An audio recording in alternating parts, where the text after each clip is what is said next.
오늘은 사람을 지으신 하나님에 대해서 말씀의 은혜를 나누도록 하겠습니다. 오늘 말씀의 본문 창세기 1장 26절에서 31절 말씀 우리 제가 봉독해 드리겠습니다. 하나님이 가라사대 우리의 형상을 따라 우리의 모양대로 우리가 사람을 만들고 그로 바다의 고기와 공중의 새와 육축과 온 땅에 기는 모든 것을 다스리게 하자 하시고 하나님이 자기 형상 곧 하나님의 형상대로 사람을 창조하시되 남자와 여자를 창조하시고 하나님이 그들에게 복을 주시며 그들에게 이르시되 생육하고 번성하여 땅에 충만하라 땅을 정복하라 바다의 고기와 공중의 새와 땅에 움직이는 모든 생물을 다스리라 하시니라. 하나님이 가라사대 내가 온 지면에 씨 맺는 모든 채소와 씨 가진 열매 맺는 모든 나무를 너희에게 주노니 너희 식물이 되리라. 또 땅의 모든 짐승과 공중의 모든 새와 생명이 있어 땅에 기는 모든 것에게는 내가 모든 푸른 풀을 식물로 주노라 하시니 그대로 되니라. 하나님이 그 지으신 모든 것을 보시니 보시기에 심히 좋았더라. 저녁이 되며 아침이 되니 이는 여섯째 날이니라. 아멘. 사람을 지으신 하나님이라는 제목으로 우리 말씀의 은혜를 나누길 원합니다. 지난주에는 우리 천지를 창조하신 하나님이라는 제목으로 우리가 은혜를 나눴습니다. 천지를 창조하신 하나님을 통해서 우리가 천지가 어떻게 지어졌는지 우리 살펴보았습니다. 하나님은 공중의 새도 종류대로 땅의 짐승도 육축도 다 종류대로 창조하셨다고 그랬습니다. 그리고 하나님 보시기에 좋았더라. 아주 흡족하게 이 천지 만물을 다 창조하셨습니다.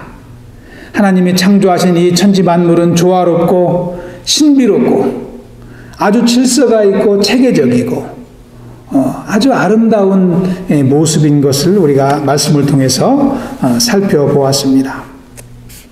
오늘은 사람을 지으신 하나님입니다. 하나님은 저와 여러분을 어떻게 지으셨을까요? 우리 옛 속담에 10길 물속은 알아도 한 길 사람 속은 모른다 그런 말이 있습니다. 이 사람의 속을 아는 것이 쉽지 않다는 것입니다. 아니 다른 사람의 속은 그만두고라도 내 안에 무엇이 들어있는지 참 이것을 아는 것이 참 중요합니다. 내 속에 무엇이 들어있는지 모르고 살아가는 사람도 많이 있습니다. 오늘 사람을 지으신 하나님에 대해서 우리가 말씀의 은혜를 나누게 되면은 하나님이 우리를 무엇으로 창조하셨는지를 발견하게 됩니다. 그러면 저와 여러분의 이 속에, 이 사람의 속에 무엇이 들어있는지를 우리는 알게 됩니다. 오늘 말씀을 통해서 하나님께서 사람을 어떻게 지으셨는지, 또 하나님께서 태초에 우리 안에 무엇을 넣어주셨는지 우리가 확인할 수 있기를 기도합니다. 그래서 참 우리를 지으신 하나님과 더욱더 가까이 동행하는 그런 하나님의 자녀의 삶을 살 수 있길 기도합니다. 그러면 저와 여러분 속에는 무엇이 들어있을까요? 첫째로 하나님은 우리 안에 하나님의 영을 넣어주셨습니다. 그래서 우리 안에는 하나님의 영이 들어있습니다. 여러분 26절 보시기 바랍니다. 하나님이 가라사대 우리의 형상을 따라 우리의 모양대로 우리가 사람을 만들고 그랬습니다. 하나님은 우리 인간을 지으실 때 하나님의 형상과 모양을 따라 지으셨다고 이렇게 기록하고 있습니다. 여기서 형상이라는 것은요, 영어로 말씀을 드리면 이미지입니다. 이미지. 이것은 이 겉으로 이렇게 볼 수 있는 모습을 말하는 거거든요. 사람이 어떻게 생겼다. 겉으로 드러난 모습을 말합니다. 그리고 모양이라는 것은 영어로 likenessla고 해서 내면적인 성품을 말합니다. 그래서 하나님은 겉모양도 하나님답게 우리를 만드시고 이 속도 하나님답게 우리 인간을 지으셨다는 것입니다. 근데 하나님이 겉모습이 있으신가요? 하나님은 영이시기 때문에 겉모습이 없으십니다. 그래서 이 형상과 모양은 두 단어는 모두 하나님의 성품을 의미한다고 우리가 볼 수 있습니다. 옛날 고대 히브리 사람들은요, 하나님께서는 사람과 같이 이렇게 모양을 가지신 분으로 생각을 했습니다. 그래서 참 그 히브리 그 풍습에 따라 그 문화에 따라서 성경이 쓰여졌기 때문에 이 형상과 모양으로 이렇게 기록이 된 것입니다. 그런데 실제는 하나님은 영이시기 때문에 우리 인간은 하나님의 성품을 따라 지어졌다라고 우리가 이해할 수 있는 것입니다. 또 창세기 2장 7절에 보시면 사람이 하나님의 생기를 받았다고 기록을 하고 있습니다.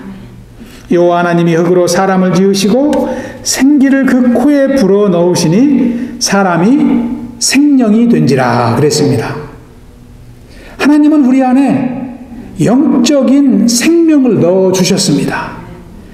그래서 하나님의 영이 우리 안에 있다는 것은 저와 여러분 안에 하나님 주신 영원한 생명이 들어있다는 것입니다. 아멘. 여러분, 자동차에 물을 채우고 운행할 수 있습니까? 그것은 불가능한 것이죠. 자동차 안에는 가스를 넣어야 됩니다. 마찬가지로 저와 여러분이 하나님의 영으로 지어졌고 저와 여러분 안에 하나님의 영적인 생명이 있는데 우리가 육적인 본능대로 살 수 없는 것입니다. 우리의 사람의 속성을 우리는 하나님이 지으신 이 말씀을 통해서 깨닫게 되는 것입니다. 그래서 우리가 육적인 가치관으로 세상을 살면 넘어지는 것이죠. 실족하는 것입니다. 갈라디아서 5장 17절에 보시면 성령의 소욕은 육체를 거스리나니 그랬습니다. 육체는 성령을 거스리고 성령의 소욕은 육체를 거스린다. 이것은 육적인 욕망, 세상의 풍조, 이러한 것들을 거부한다는 것입니다. 예수님께서도 예수님을 유혹하는 사탄에게 뭐라고 말씀하셨습니까? 사람이 떡으로만 살 것이 아니라 하나님의 입으로 나오는 말씀으로 살아야 된다. 이것은 사람이 어떠한 존재인가를 설명하는 말씀입니다. 여러분, 우리가 음식을 아무리 맛있게 좋은 음식을 많이 먹어도 영의 양식을 먹지 않으면 어떻게 돼요? 병듭니다. 영혼이 병드는 거예요. 그래서 우리는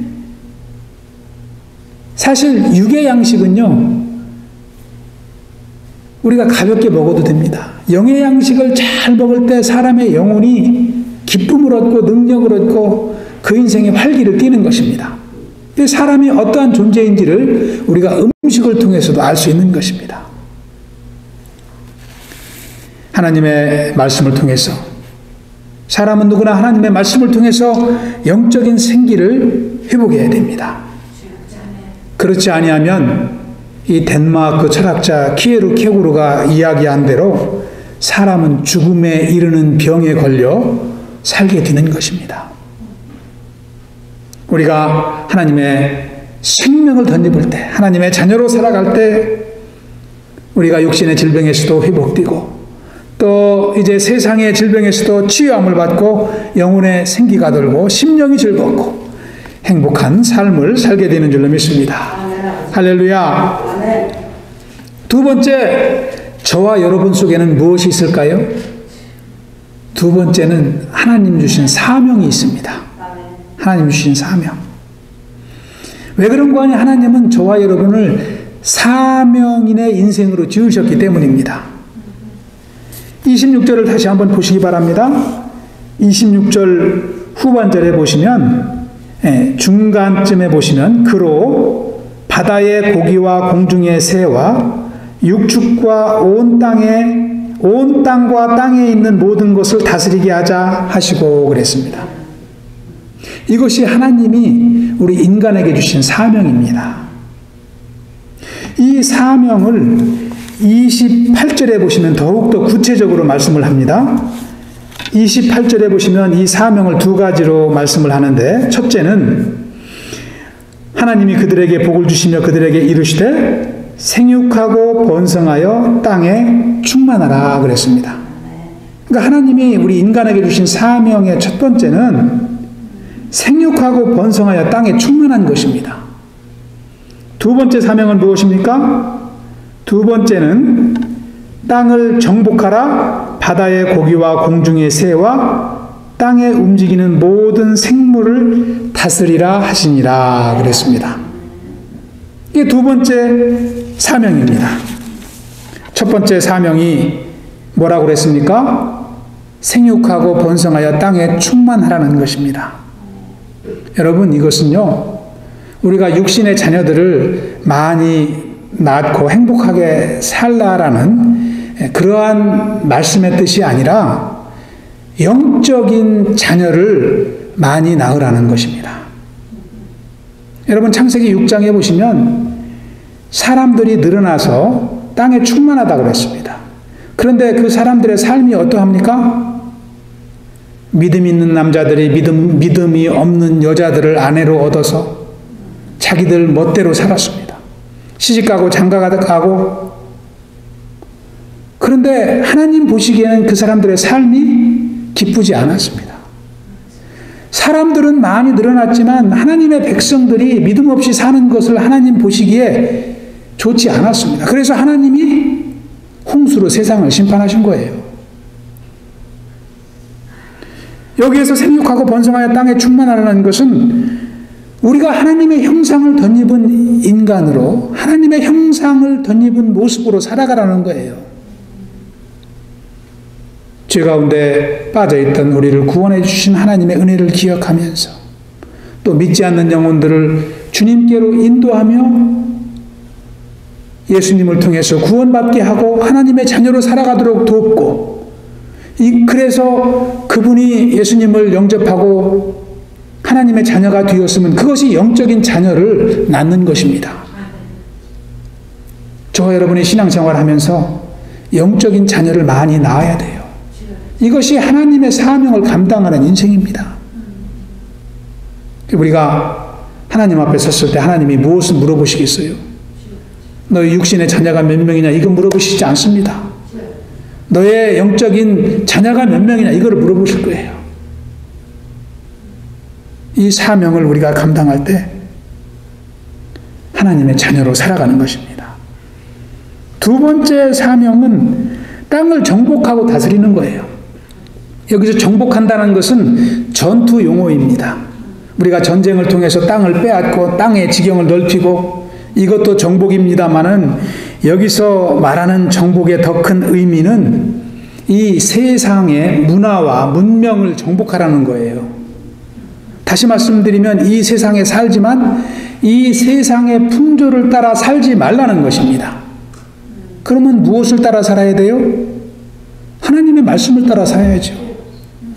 하나님의 음성을 듣고 살아야죠. 이것이 하나님의 자녀의 삶이라는 것입니다. 우리가 세상을 따라가 사는 사람들은 어떻게 해요? 자기 명예를 자랑합니다. 자기의 부를 자랑합니다. 자기의 이름을 높이려고 합니다. 그러나 하나님의 자녀는 그렇지 않습니다. 하나님의 이름을 높이고 하나님께 영광 돌리는 거예요. 그래서 우리가 이 세상에 살지만 이생의 자랑을 일삼는 인생이 아니라 하나님의 영광을 높이며 하나님의 이름을 높이며 하나님 앞에 순종하는 삶, 이것이 우리가 이 세상을 정복하는 사명을 감당하는 것입니다. 우리가 이 사명이 때로는 무겁게 느껴질 수도 있습니다. 그러나 이것은 축복입니다. 여러분 28절을 다시 한번 보시기 바랍니다. 28절을 보시면 하나님이 그들에게 복을 주시며 그들에게 이르시되 이렇게 시작합니다. 그러니까 하나님이 복을 주시며 그들에게 이르셨다는 것은 하나님이 복으로 저와 여러분에게 사명을 주셨다는 거예요. 그러니까 이 사명을 감당하는 것이 축복인 것이죠. 이 사명을 감당하는 인생은 복을 얻는다는 것을 우리는 성경을 통해서 알게 됩니다. 그러면 만약에 인생이 이 사명을 잃으면 어떻게 될까요? 복을 잃는 것입니다. 복을 잃는 것이고요. 우리가 사명을 잃으면 우리 사람은 하루하루 먹기 위해서 사는 동물과 똑같은 존재로 전락하는 거예요. 동물과 사람이 다른 것은 이 사명이 있기 때문에 다른 것입니다. 그래서 하나님은 저와 여러분을 창조하실 때 이 사명을 우리 속에 넣어주셨어요. 사명을 따라 사는 사람은 그 인생이 방향이 다릅니다. 인생의 목표가 다른 것입니다. 여러분 사도 바울이 왜 위대합니까? 빌립보서 3장 5절에 보시면 사도 바울은 자기 자신을 소개하기에 나는 8일 만에 할례를 받고 이스라엘 족속이요 베냐민 지파요 히브리인 중에 히브리인이요 율법으로는 바리새인이다 그랬습니다. 아주 인간적으로 또 종교적으로 이 바울같이 훌륭한 사람이 없습니다. 그런데 바울이 위대하게 된 것은 이 종교적 인간적 조건 때문에 그가 위대하게 되었습니까? 그렇지 않습니다. 그 당시 인간적으로 신앙적으로 바울은 모든 조건을 갖추고 있었지만 그는 이 조건 때문에 위대하게 된 것이 아니고 그가 위대하다고 인정받게 된 것은 바울은 사명인의 삶을 살았기 때문입니다. 복음을 전파하는 그 사명인의 삶을 살았기 때문에 사도행전 20장 24절에 보면은 사도 바울이 이렇게 고백합니다. 내가 달려갈 길과 주 예수께 받은 사명 곧 하나님의 은혜의 복음을 증언하는 일을 마치려 하면은 나의 생명조차 조금도 귀한 것으로 여기지 아니하노라. 바울은 이 사명을 위해서 달려왔습니다. 사명을 갖고 사는 사람은 이 바울과 같이 자기 일에 매이지 않습니다. 우리가 하나님의 일을 감당할 때에도 나의 일과 하나님의 일이 둘 다 급할 때가 많아요. 그런데 사명이 있는 사람은 분별력이 있습니다. 무엇을 감당해야 되는지 일을 분별할 수가 있습니다. 그 안에 하나님 중심으로 살아가기 때문입니다. 저와 여러분의 사명을 감당하고 살 때에 하나님은 저와 여러분의 인생을 인도하십니다. 여러분 29절을 보시기 바랍니다. 하나님이 가라사대 때 내가 온 지면에 심에 있는 모든 채소와 씨 가진 열매 맺는 모든 나무를 너희에게 주노니 너희 식물이 되리라. 하나님은 사명을 감당하는 인생에게 먹고 사는 문제를 다 해결해 주십니다. 여러분 인생뿐만이 아니라 짐승도 공중의 새까지도 다 먹이시고 입히시는 분이 하나님 아니십니까? 그런데 마태복음에 보면은 하물며 너희일까 보냐 이렇게 말씀을 하시잖아요. 우리가 이 하나님을 믿고 살아야 됩니다. 세 번째로 저와 여러분 안에는 하나님의 기쁨이 들어 있습니다. 하나님의 기쁨이 들어 있습니다. 하나님은 사람을 온 우주 만물 중에서도 가장 걸작품으로 만드셨거든요. 그리고 사람을 만드시고 어떻게 소감을 말씀하셨습니까? Very good 그렇게 말씀하셨어요. 매우 좋다. 기분이 최고다. 그렇게 말씀하셨습니다. 31절에 보면은 심히 좋았더라 이렇게 소감을 말씀하십니다. 이 5일까지는요 하나님이 이렇게 심히 좋다고 안 하셨어요. 그냥 좋았더라 이렇게 굿 마음에 든다고 말씀하셨는데 마지막 사람을 창조하시고는 심히 좋다고 매우 흡족하다고 이렇게 말씀을 하신 걸 보면은 저와 여러분을 창조하시고 얼마나 하나님이 기뻐하셨으면 이렇게 말씀하실까? 그러니까 저와 여러분은 하나님의 기쁨을 받고 태어난 존재입니다. 우리는 이것을 아셔야 돼요. 키가 작든 키가 크든 웨이트이 많이 나가든 적게 나가든 또 인종과 나라 다 초월해서 모든 우리 인생은 하나님 앞에 기뻐함을 받은 존재인 것을 우리는 알아야 됩니다. 여러분 아인슈타인 박사 잘 아시죠? 과학자입니다. 이 물리학 박사입니다. 아인슈타인 박사. 이 독일 태생의 물리학자인데 이 아인슈타인은 학교 다닐 때 공부를 못했습니다. 공부를 못해가지고 이 선생님이 그 통지표에다 뭐라고 써줬냐면 아인슈타인 통지표에다가 이 아이는 공부에는 소질이 없음 그랬어요. 공부에는 소질이 없고 더군다나 수학은 아주 성적이 낮다고 이렇게 평가를 했어요. 그래서 이 아인슈타인이 어렸을 때 이 공부를 못하고 선생님이 너는 공부에 소질이 없다고 이야기하니까 얼마나 실망했겠습니까? 그런데 그 어머니는 선생님과는 의견이 달랐다고 그래요. 그래서 어머니는 뭐라고 아인슈타인에게 말씀을 하였는고 하면은 얘야 너는 하나님이 주신 소질이 있을 거야. 하나님이 주신 은사가 있을 거야. 그거를 한번 찾아보라고 이 아들을 격려했어요. 어머니가.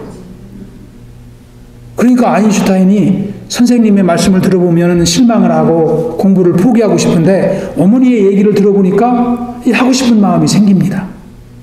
그래서 공부를 시작을 해서 재능이 없다던 수학에는 특히 수학에는 재능이 없다던 그 수학을 통해서 노벨상을 받습니다. 노벨 물리학상을 받아요. 그리고 상대성 이론이라는 것을 발표해서 세계의 과학의 역사를 새롭게 씁니다.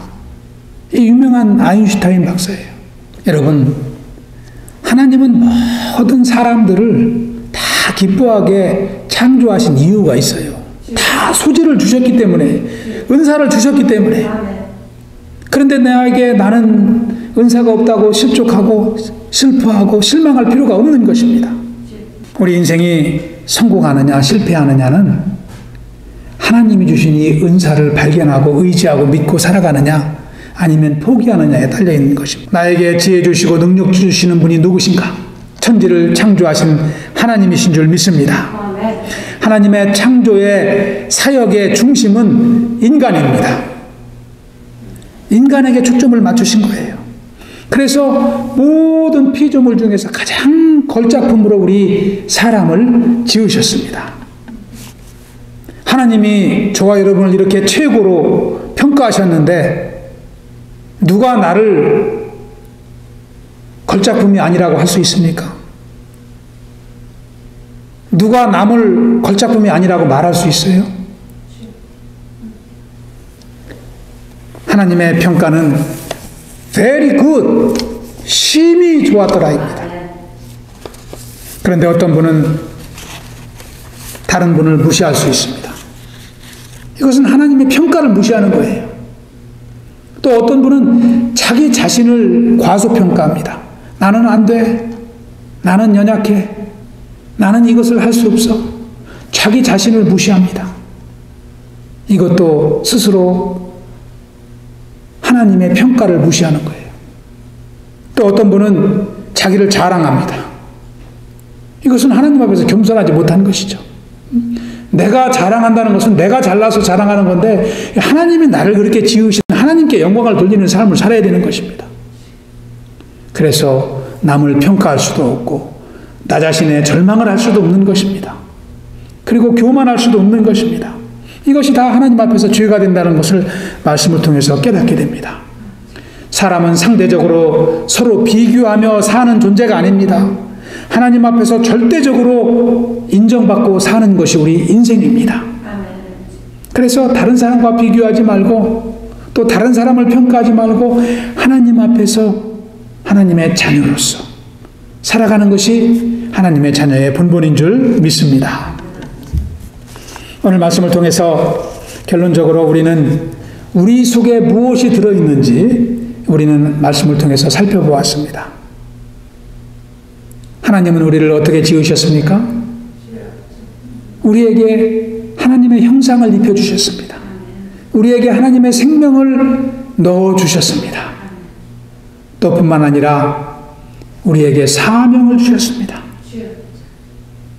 생육하고 번성하는 사명, 또 이 세상의 문화와 문명을 정복하는 사명, 하나님의 자녀로 살아가는 사명을 주셨어요. 그리고 또 우리 안에 하나님의 기쁨을 넣어주셨다고 했습니다. 그래서 우리는 나 자신에 대해서 절망할 필요가 없습니다. 하나님이 주신 은사를 발견하고 소망 가운데 살아갈 때 하나님이 우리 인생을 승리로 인도하여 주실 줄로 믿습니다. 아직도 우리 성도님 중에 자기 자신을 못마땅해 하는 성도님이 있습니까? 절대 그러시면 안 됩니다. 하나님이 여러분을 어떻게 만드셨는데 여러분은 하나님 앞에서 다시 한번 자신을 발견해야 됩니다. 하나님의 눈으로 평가할 때 저와 여러분은 최고의 걸작품입니다. 남을 평가할 수도 없지만 나 자신을 낮게 평가해서도 안 됩니다. 저와 여러분이 사람을 지으신 이 하나님을 기억하고 하나님이 주신 생명의 은혜를 누리고 사명을 감당하며 또 하나님과 함께 기쁨의 삶을 살아가시길 축원합니다. 나를 바라보시고 지금도 very good 이렇게 하나님은 말씀하십니다. 저와 여러분이 눈을 뜨면 참 감사합니다. 하나님의 은혜를 감사합니다. 내 인생을 주관하시는 하나님을 찬양합니다. 그렇게 고백하며 살 때 하루하루 승리의 인생이 되실 줄로 믿습니다. 부자 하나님 감사합니다. 오늘도 복된 주일을 허락하여 주시고 참 주의 백성 주님 앞에 나와 예배하게 하시니 감사를 드립니다. 아버지, 지금은 코로나 팬데믹으로 우리가 서로 흩어져 예배하지만 아버지께서 우리 각 가정을 지켜주시고 또 우리의 마음을 지켜주셔서 하나님의 은혜 안에 살도록 인도하여 주시옵소서. 특별히 오늘 말씀과 같이 참 우리를 지으신 하나님의 은혜를 기억하게 도와주시고 주님 주신 사명을 감당하며 승리하는 삶이 되게 하여 주시기만을 간절히 기도합니다. 아버지, 또한 우리 교회 각 성도님들에게 또 각 위원회를 통해서 사명을 맡겨주시고 또 구역회를 통해서 사명을 맡겨주셨는데 우리가 연합하여서 주님 맡겨주신 사명을 기억하며 또 주님께 영광 돌리는 귀한 삶을 살아갈 수 있도록 인도하여 주시옵소서. 감사하오며 예수님 이름으로 기도하옵나이다. 아멘.